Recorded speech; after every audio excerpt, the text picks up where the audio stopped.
Okay, today I'm going to answer this question that people have been asking me. Chris, why are you pushing people to read French? Why are you pushing Kenyans to read French? We're Anglophone. Why are you pushing us so much? Where are these jobs you're talking about? What are we going to do with this French? Listen, guys, I have experience in the Francophone world. Now I've lived in the Francophone world. I live in Central Africa. And I've seen so many opportunities that are there that Kenyans could take advantage of. And really, that's why I'm feeling so passionate about pushing you to learn French. Why? Because I think these opportunities, a lot of the Francophones are learning English, and it's easier for them because they want it. But a lot of the Kenyans, because English can take you everywhere, you think that you are okay and that you don't have to worry. But remember, for example, in Africa, international organizations, in Africa, there's a big curtain dividing Africa, a Francophone and Anglophone Africa. If you want to take advantage of the jobs in international organizations, the United Nations and all the others in Francophone Africa, you need to learn French, and not just that French that you learn at Alliance Française so that you can impress your girlfriend or your in-laws or whatever, where you say comme ci, comme ça, je m'appelle, comment allez-vous. No, I'm talking about serious French, which can enable you to work in an office. And a lot of the Kenyans, this is the mistake they make. They learn French and they spend a lot of money. Unatumia pesa za baba yako, unasoma, unaenda Alliance Française, lakini husemi Kifaransa. So you come out with a certificate, but you actually can't speak French. I have been so frustrated. I can't tell you how many times I sit in panels and I see a Kenyan who is eminently qualified, but they fail because when the interview turns into French, even though they have 20 certificates from Alliance Française or wherever, they can't articulate. And any language is about articulation. So I'm advising Kenyans to learn more and more French so that you are in a position to speak. And then this is what happens to you when you, I want to be very practical. Let's assume you're applying for a job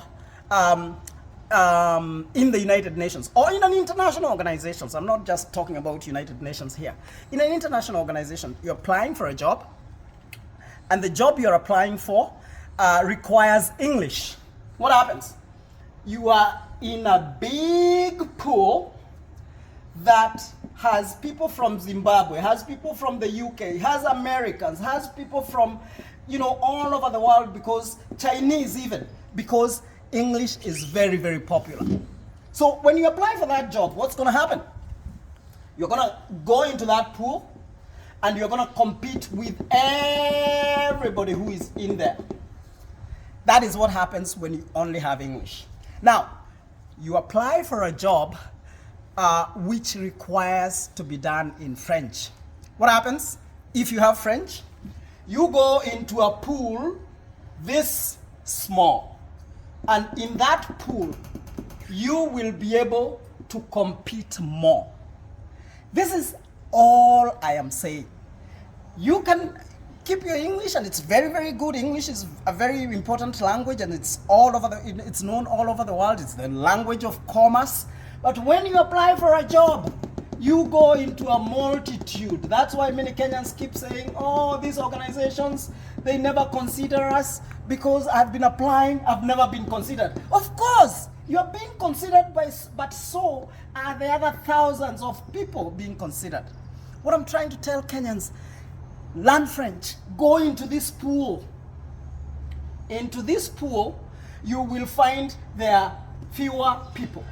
And the advantage is actually because when you are a Kenyan, because some of people have been saying, but I'll find Senegalese there, I'll find Guineans there, I'll find all the Congolese there, I'll find all the other French speakers. Yes, but they do not speak English as well as you. And these international organizations, what they're looking for is someone who is bilingual, who has French and English. So if you apply for this here and you find there is a Congolese who speaks French and there is a Guinean, and there is a Senegalese, as a Kenyan who is speaking French, you will stand a better chance than the Congolese, than the Senegalese, than the Guineans. Why? Because for you, you will give them 2 for the price of 1. Are you convinced? I really want Kenyans to start rethinking again.